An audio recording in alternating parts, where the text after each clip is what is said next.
नमस्कार मित्रों, let's start geography YouTube channel में एक बार पुनः आपका हार्दिक स्वागत है। तो आज हमारा यानी एक सोशल मुद्दा है कोरोना महामारी पर एक संगोष्ठी है जिसमें आज के मुख्य अतिथि हैं डॉक्टर विक्रांत जोशी जो आयुष चिकित्सा अधिकारी है जोगीवाला के अंदर। तो डॉक्टर साहब आपके अपने यूट्यूब चैनल में आपका हार्दिक स्वागत है। तो सर्वप्रथम संगोष्ठी को शुरुआत करते हैं कि बताइए डॉक्टर साहब कोविड-19 है क्या? देखिए, कोविड-19 जो है इसकी फुल फॉर्म है corona virus disease 2019। Corona virus जो है ये पहले से मौजूद था, पर इसने अपने आरएनए स्ट्रक्चर में बदलाव करके म्यूटेशन करके अपने आप को अपडेट कर लिया और ये और भी ज़्यादा खतरनाक हो गया और व्यक्ति की मृत्यु का भी कारण बन सकता है। 19 इसको इसलिए कहा जाता है कि ये चीन के वुहान क्षेत्र में 2019 में नवंबर-दिसंबर के करीब फैलना शुरू हुआ था, इसलिए इसको 19 बोला जाता है, इसलिए इसको शॉर्ट फॉर्म में कोविड-19 कहा जाता है। तो डॉक्टर साहब हमारा नेक्स्ट प्रश्न आपसे ये है कि कोरोना मरीजों की संख्या आज देखें तो लगभग 5,28,859 पहुंच गई है।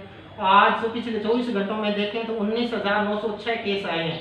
तो हमें ये बताइए कि ये जो इतनी रफ्तार से कोरोना महामारी फैल रही है तो हमारे दर्शकों को आप क्या सुझाव देंगे, किस किन चीज़ों का आप सावधानी रखें? देखिए, कोरोना वायरस जो है ये अपने खांसने या छींकते वक्त जो ड्रॉपलेट्स निकलती हैं उसके अंदर ये मौजूद होता है। तो अगर हम इन ड्रॉपलेट्स के संपर्क में ना आए तो कोरोना वायरस को रोका जा सकता है। ड्रॉपलेट्स के संपर्क में आने से बचने के लिए हमको मास्क का प्रयोग करना चाहिए। खांसते या छींकते वक्त अगर अपने पास मास्क नहीं है तो रुमाल का प्रयोग करना चाहिए। रुमाल भी अगर अपने पास नहीं है तो कोहनी के को मुंह के आगे लगा करके खांसना या छींकना चाहिए। अगर हम किसी वस्तु के संपर्क में आए हैं, ड्रॉपलेट्स के संपर्क में आए हैं, तो इस चीज़ की कोई गारंटी नहीं है कि हम संपर्क में आए हैं, इसलिए अपन को अपने हाथ जो है वो बार बार मुंह के और नाक के नहीं लगाने चाहिए और भीड़ भाड़ वाली जगहों पर जाने से बचना चाहिए। ड्रॉपलेट्स जो होती हैं वो 1 से 1.5 फुट तक जाती हैं, इसलिए अपन को लोगों से 1 या 1.5 फीट की दूरी, जिसको अपन सोशल डिस्टेंसिंग कहते हैं, वो बना के रखनी चाहिए। ये सब चीज़ें जो है कोरोना से बचाव में मदद करती हैं। साथ ही साथ हमें गर्म पानी का सेवन करते रहना चाहिए, जिससे हमारी इम्यूनिटी का लेवल जो है वो बढ़ता रहे और हम कोरोना से बचने में कारगर हो। तो हमारे दर्शकों को ये बताइए कि कोरोना यानी संक्रमण किसी व्यक्ति को हो गया तो उसको कैसे पता चले, कौन कौन से सिम्टम्स आते हैं उसके अंदर? देखिए, कोरोना के संपर्क में आने के बाद में हमारे अंदर जो सिम्टम्स आते हैं उनमें मुख्यतः ये कोरोना जो है फेफड़ों का रोग है, इसलिए फेफड़ों से संबंधित लक्षण अपने अंदर आते हैं। सूखी खांसी आती है और नाक से पानी आता है, छींक आती है, बुखार भी आती है और जब ज़्यादा अपने संक्रमण हो जाता है तो सांस लेने में भी दिक्कत महसूस हो सकती है।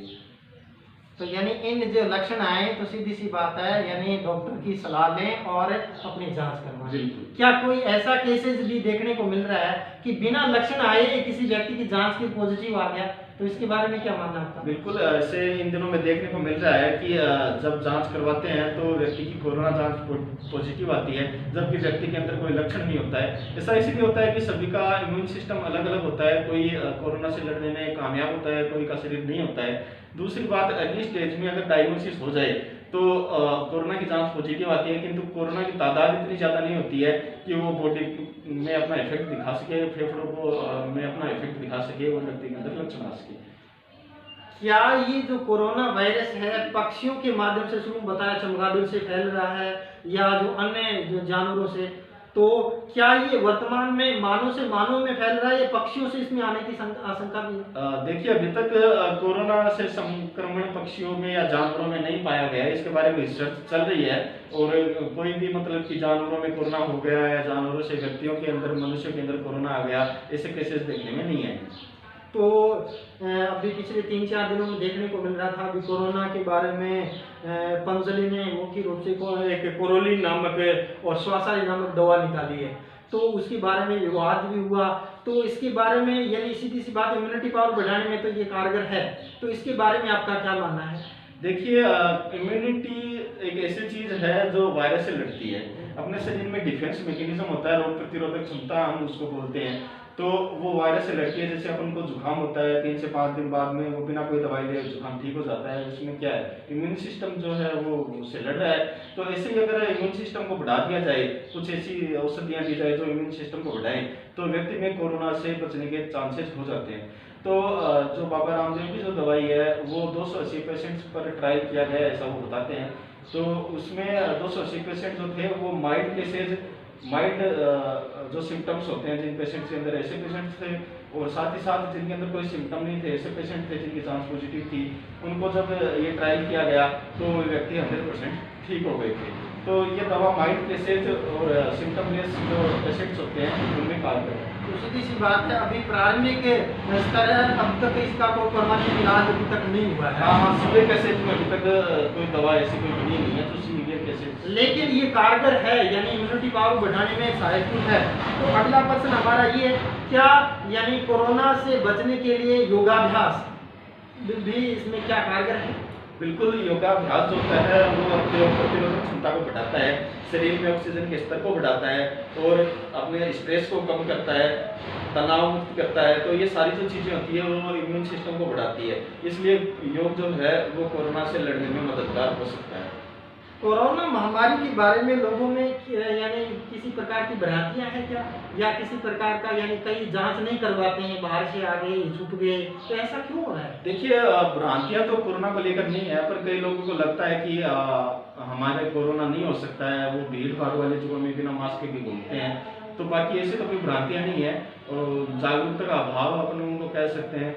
लेकिन इतना जरूर है कि व्यक्ति जब बाहर से आता है उसको हम 14 दिन के लिए जब क्वारंटाइन होने के लिए बोलते हैं तो वो अपनी जानकारी छुपाता है, वो बताता नहीं कि मैं बाहर से आया हूँ। क्यों? उसको लगता है कि मेरे को पकड़ के ले जाएंगे, हॉस्पिटल में भर्ती करा देंगे, जबकि ऐसा कुछ नहीं होता है। उसको 14 दिन के लिए संपर्क में आने से रोकने के लिए अलग रखा जाता है और उसकी निगरानी रखी जाती है। बाकी और कोई भ्रांतियाँ नहीं है इसके बारे में। तो डॉक्टर साहब, पिछले 5-4 दिन में सुनने का ऑक्सीमीटर क्या है? ये ऑक्सीमीटर जो है वो शरीर में ऑक्सीजन के स्तर को बताता है, शरीर में ऑक्सीजन का लेवल कितना है। चूंकि ये कोरोना वायरस जो है फेफड़ों की बीमारी है, तो सांस लेने में दिक्कत होती है, तो व्यक्ति के शरीर में ऑक्सीजन का स्तर कम हो जाता है।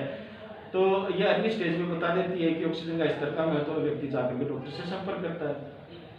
तो यानी सीधी सी बात है, कोरोना की जांच करना एक प्रारंभिक स्तर है जिसके अंदर ऑक्सीजन की यानी मात्रा को मापा जाता है। ऑक्सीजन की सिचुएशन को देखा जाता है। तो डॉक्टर साहब, आप कोरोना वॉरियर में हैं, जिसमें हमारे डॉक्टर आते हैं, नर्सेज, पैरामेडिकल स्टाफ, सफाई कर्मचारी, पुलिस प्रशासन और हमारे जो अध्यापक, तो उनको इस चैनल के माध्यम से मैं सैल्यूट करता हूं कि जिस तरीके से उन्होंने कोरोना से लड़ने के लिए जो जज्बा दिखाया है। तो मैं आम नागरिकों से मैं ये अपेक्षा करता हूं कि यानी उनका वो सम्मान करें, और यदि हम सम्मान देंगे तो उतनी ही डेलीगेशन से मुख्य रूप से वो कोरोना से लड़ने के लिए यानी अपने तन मन धन का लगाएंगे।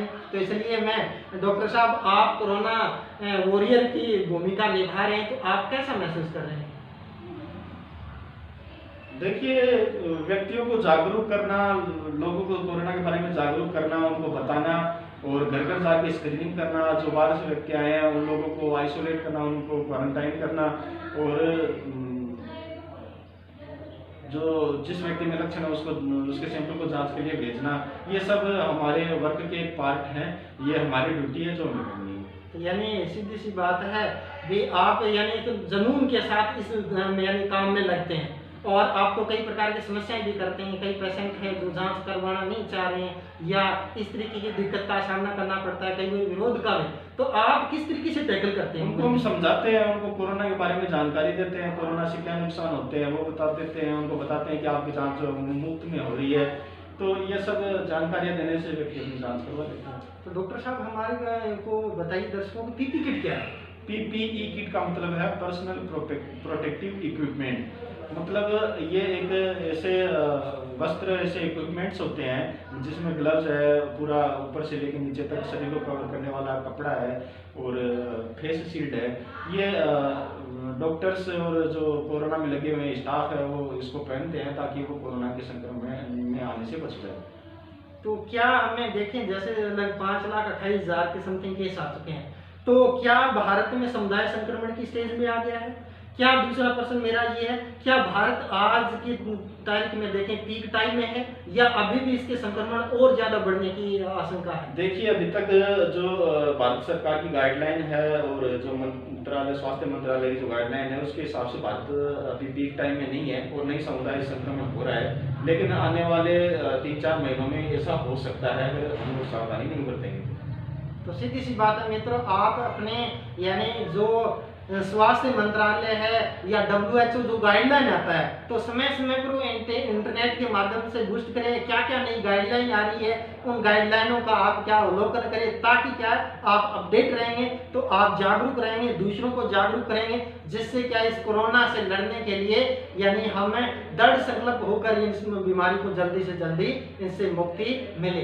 तो अगला प्रश्न डॉक्टर साहब मेरा ये है कि राज्य सरकार और केंद्र सरकार समय समय पर कई प्रकार के यानी जागरूकता अभियान चलाती है। हमारे माननीय प्रधानमंत्री नरेंद्र जी मोदी वो भी रेडियो के माध्यम से और अपने विभिन्न प्रकार की, जैसे लॉकडाउन में भी विभिन्न प्रकार की हिदायतें देते हैं कि 2 गज की दूरी का पालन करें, सोशल डिस्टेंसिंग का पालन करें, मास्क का प्रयोग करें। तो यह राज्य सरकार ने भी 21 तारीख से यानी एक विशेष महाअभियान चला रखा है जागरूकता के लिए, तो आप उसमें किस प्रकार सहभागिता निभाते हैं, क्या क्या कार्यक्रम का आयोजन करते हैं इसमें? बिल्कुल, राजस्थान सरकार ने अभी 21 जून से जागरूकता सप्ताह शुरू किया है, जिसके अंतर्गत गांव में आशा है, आंगनबाड़ी वर्कर है और ANM है, साथ ही साथ गांव के जो डॉक्टर हैं और शिक्षा विभाग में शिक्षक है, उन सब की एक टीम बना ली गई है। और वो टीम जो है नरेगा कार्यस्थल पे जाकर के या फिर समुदाय में जाकर के डोर टू डोर जाकर के विभिन्न माध्यम से लोगों को जागरूक करेंगे, कोरोना के बारे में बताएंगे, कोरोना के लक्षणों के बारे में, कोरोना से कैसे बचा जा सकता है, क्यों बचना आवश्यक है, ये सब चीज़ें लोगों को बताएंगे। तो ये जागरूकता सप्ताह भी राजस्थान सरकार द्वारा चलाया जा रहा है। तो इसमें केंद्र सरकार की बड़ी सहभागिता है, तो केंद्र सरकार इसमें समय पर कई प्रकार की कार्य योजनाएं अपना रही है, तो उसके बारे में आपका क्या मानना है? बिल्कुल, केंद्र सरकार के ने बहुत प्रयास किए हैं। लॉकडाउन जो लागू किया केंद्र सरकार की पहल थी और केंद्र सरकार ने बहुत लोगों को जागरूक किया है टीवी के माध्यम से, न्यूज़पेपर के माध्यम से। तो ये सारी चीज़ें जो है कोरोना को रोकने में कारगर है। तो डॉक्टर साहब मेरा अंतिम प्रश्न यही है, क्या लॉकडाउन की वजह से कोरोना को संक्रमित होने से हम बचे हैं? क्योंकि आज भी देखें तो अमेरिका पावरफुल है, स्वास्थ्य हमारी से अच्छा है, वहाँ यानी लगभग 20-25 लाख से अधिक केस पहुँच गए हैं। दूसरा यदि हम बात करते हैं इटली है, दूसरे देश जो हमारे से काफ़ी आगे हैं, तो यानी लॉकडाउन के बारे में क्या आपका मानना है? देखो, लॉकडाउन जो है उसमें सबसे पहला अहम मुद्दा था सोशल डिस्टेंसिंग और आवागमन को रोकना। तो ये लॉकडाउन से ही संभव हो पाया है। सोशल डिस्टेंसिंग हुई है लॉकडाउन की वजह से, जिसकी वजह से कोरोना जो है वो फैलने में कोरोना का फैलाव कम हुआ है, कोरोना कम फैला है। तो लॉकडाउन वाकई में कारगर साबित हुआ है इसमें।